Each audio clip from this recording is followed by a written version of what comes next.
Wearing kimono takes time, but with the right preparation, the time becomes part of the enjoyment. Today, I'm going to share how I prepare for a day out in kimono and the little routines that help everything go smoothly. If you have ever been curious about wearing kimono, I hope this gives you a helpful reference. Welcome to Susie's Discover Japan!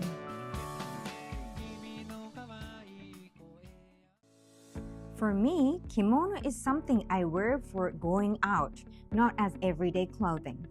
Because of that, I put extra care into the preparation. By the day before, I start with my nails. Nails are always the first thing I take care of, and I make sure they're finished by the day before. That way, I don't have to think about them on the day itself. When wearing kimono, your hands and gestures are surprisingly noticeable, so these small details really matters, I believe. I keep my nails neat, polished, and refined. Day before, coordinate everything. Next, I plan the entire outfit the day before. I decide on everything in advance. The kimono, the obi, the obiage, obijime, and other accessories. I think about the overall coordination, whether it suits the occasion, how the obi works with the kimono, and how all the small details come together. This is fun time. You definitely need to check if the sleeve nagajuban match to the kimono, right? So this is the right length. I make sure the hang area the collar is attached. I tend to forget to put ebishin. So normally one day before I already put it in and hang. I hang the kimono in the hanger, so it's ready and waiting.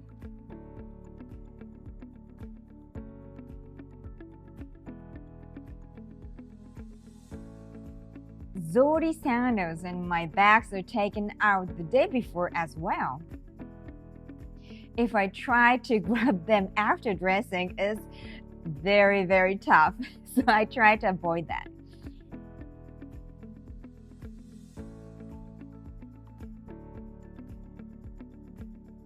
I also check what I will put in my bag. Even small things are planned in advance. That makes the day very easy. If I haven't worn kimono for a while, I tend to forget the process. And also, if that kimono I haven't worn in a while or an obi I'm not familiar with, I try it on once the day before. This let me check the steps, the position of the obi, and how the patterns fall. Doing this prevents panic and rushing on the actual day. It really helps. I advise it to my kimono club member who are not familiar with kimono. They practice one day before with that actual kimono, and on the day, the process becomes so smoothly. So I highly recommend it. When I take the kimono off, I arrange the ties in the order I will need them. This simple step makes getting dressed on the next day much easier and less stressful. It's so easy, you will not miss anything. Like that. Prepared. I also make sure to go to bed early. Wearing kimono requires energy, focus, and concentration. Sleep affects posture, facial expression, and skin condition. So a good night rest is part of preparation. On the day, give yourself 3 hours. On the day I go out in kimono, I start preparing 3 hours before leaving. Do you know the Japanese radio exercise. This is my routine of the morning. I do this 6-minute exercise every day. And to wear kimono, I believe the stretching is very important. I do this while I'm making coffee. Now it's ready. Normally, I can get ready in 1 hour. But with kimono, anything can happen, so give myself extra time. The usual order is shower, makeup, hair, and finally getting dressed. Makeup, more polished than usual. It's better to have strong makeup when you wear kimono. On casual days, I often go with light makeup or no makeup. But with kimono, light makeup can make your face look so washed or tired. I don't know why, but it looks like that. Kimono has presence. If your face is too soft, it disappears into the outfit. はい。リップとイヤリングとかは not yet. Hair. Strong hairspray is must. When I shower in the morning, I don't wash my hair. I always wash it by the day before. This has two reasons. First, I don't want to spend extra time on hair in the morning. Second, after wearing kimono, my hair will be completely stiff from hairspray.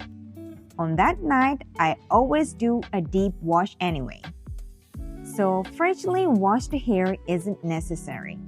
Slightly lived-in hair actually holds styles better and makes the preparation smoother. Hairstyles that are loose and relaxed in everyday life can look messy with kimono. A professional loose style is actually carefully fixed underneath. I use strong hairspray and really set my hair. This ensures it stays in place and keeps the all-over look polished. I try not to have any loose hair on my neck.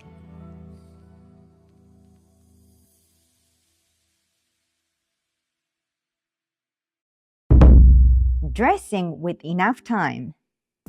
I always allow at least an hour to get dressed. Even though technically I could dress in 15 minutes in rush, this gives me room for adjustment.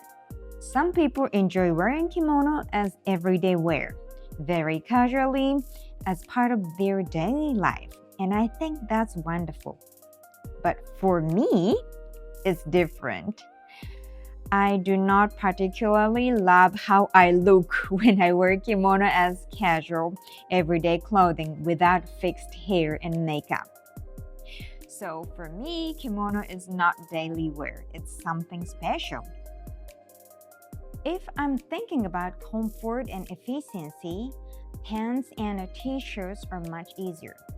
They're quick, practical, and washable. Kimono takes my time. Preparation starts the day before. I normally spend 1 hour. The morning takes 3 hours for dressing and preparation. And on the next day, I spend another 1 hour to put them away properly. Does it sound inefficient? Yes, I think so. But that's exactly what makes kimono experience very special for me. Choosing to wear kimono means, for me, choosing to spend time. It means slow down, creating mental space, and fully enjoying the act of dressing. In a busy modern world, wearing kimono is wonderfully inefficient. And I love it. For me, kimono is elegant, intentional. It's a luxurious, mindful, and deeply rewarding ritual. I also think this relationship with kimono changes with time and context. In the past, when kimono was everyday clothing, I don't think it was worn this way. There was a clear difference between kimono for daily life and kimono for going out on a special day, what we call haregi. My grandmother used to wear kimono every day until she was around 70 years old. When I was a child, she dressed much more comfortably, not tightly structured, but loose enough to cook, clean, and move freely. She always wore a kappogi, an apron-like garment over her kimono. That way of wearing kimono is very different from how I wear it today. In a world where Western clothes is the norm, wearing kimono now means something else. So I believe the way we relate to kimono changes with each era and also from person to person. What I share today is just my personal opinion and how I face and relate to kimono personally. はい、できました。I forgot to change. Almost go out with the slippers. はい、ready. Now, after dressing, I might have something light to eat. I do not eat first because it can slow me down and it makes me feel uncomfortable. I'd like to prepare myself first, then breathe, and then head out. So at the end, lipsticks. When wearing a kimono, I always apply lipstick, hand cream, and put on accessories after I'm fully dressed. Lipstick and hand cream can easily transfer onto the fabric, and rings may catch and damage the kimono. Rings at the end, because I don't wanna damage the kimono. So rings at the end. I'm ready. If you'd like, I can also make a video about how I clean up and store my kimono, including my routines and tips. Let me know in the comments. Thank you. Like this. This time, instead of my usual travel or sightseeing content, I wanted to share something a little bit more personal, my everyday relationship with kimono. I will still be posting more sightseeing and travel videos. I already have shoot several places coming up. So alongside this, I hope to keep weaving its stories about kimono and Japanese culture little by little. Thank you very much for watching. If you enjoyed this video, please give it a like and consider subscribing to the channel. I will see you in the next one. See you. Bye bye.